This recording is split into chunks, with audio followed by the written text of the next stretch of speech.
In this video, we'll be looking at the current Republic's latest installation of the Galactic Core, the Galactic Core issue 11, as it continues the story of the fantastical team and their adventure filled with battle in the future of the current Republic. Without further ado, let's get into it.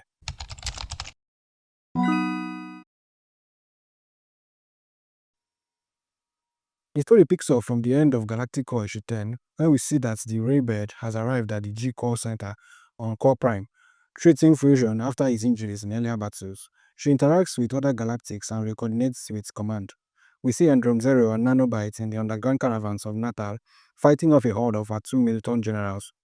In the royal throne room of Nahala, planet Natal, we see the Princess Ariessa being attacked by her guards that have been mind-controlled by her nemesis, Runieks. She's subdued, and just when she's about to be executed, she's saved by Nahalumetia, who broke in just in time to save her, and then Runieks begins to attack her mind. She's in visible pain at the mental effort required to resist him, and her life force is drawn out by the Runieks as she drops dead and the Princess Ariessa screams out. The issue 11 begins with the cover page, where we see the beautiful Raybird take to flight across the stars, almost signaling the fast pace of the book. The second cover page shows the Watu Mutilon leader looking back at the reader while absolute chaos goes on in the background. The tag of the issue is then revealed to us as two soldiers. The synopsis reads, Genesis confronts Runieks, the Watu Mutilon's strongest warrior, whose might resists even Genesis's most powerful attacks as they clash in a brutal fight of strength and ideals. They discover a shared resolve, the battle for Natal's liberation, near its final devastating conclusion. It starts off on a Watu Mutilon colony ship, Syzak Modul, over 300 years ago, where we see Runieks, a warlord of the Watu Mutilon, feeling disillusioned with his planet's culture of violence, agony, hatred, and wrath. He kills a few of his kind that try to force their ideology onto him and builds up a following for himself. He is said to be a very special Mutilon with a mutated body, a million times more durable than the average Mutilon. The group he was leading was indebted to him for protecting them for so long. Their group was also being attacked constantly by the cultists, and the leader, Runieks, confronted and challenged Runieks to a one-on-one duel, which Runieks loses because of the Runieks' special ability to absorb people's life forces.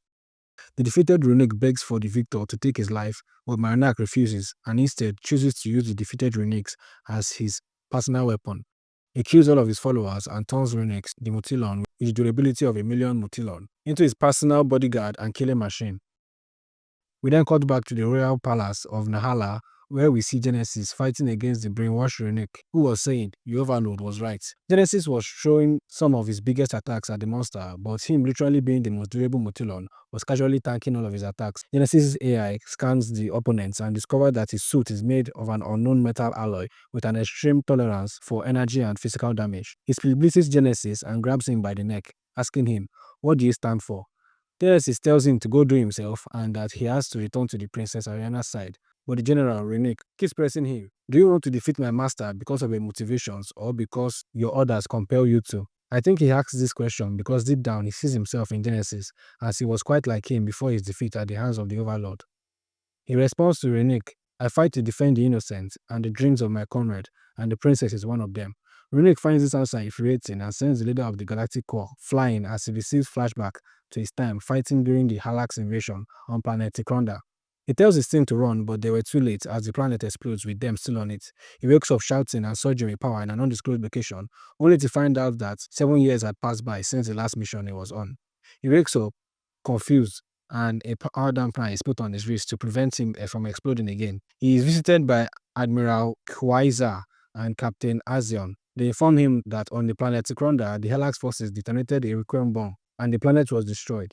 His entire team was wiped out, and he was the only survivor, which might explain his powers. His body was found 3 months after the incident, and he has been comatose ever since. The Requiem bomb has altered his genes, and the Admiral informs him that cases like his are uncommon, but not unheard of. He raises the point of wanting to take care of the families of his teams, but they let him know that that has already been taken care of. He protests, stating that he doesn't trust them, and the admirals assured him, once again, that they are an independent outfit specifically created to handle these perilous times. Though the war is over, the galaxy still remains unstable. It suffers a surge of interplanetary conflicts and rise of cosmic level threats, so someone has to keep the peace, and he introduces him to the Galactic Core. The Core stands for Crisis Operation and Response Officer.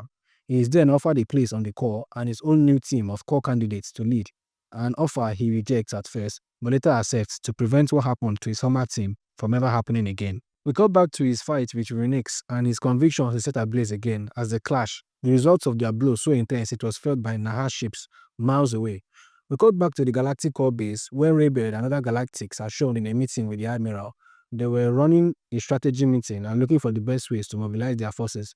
The plan was contemplated for a while, but eventually it was settled that they would make use of the experimental teleportation technology to get to the location of the battle. The Admiral lets them know that participation in the mission was optional due to the risk involved, and only volunteers could go, and my girl Raybird was all in.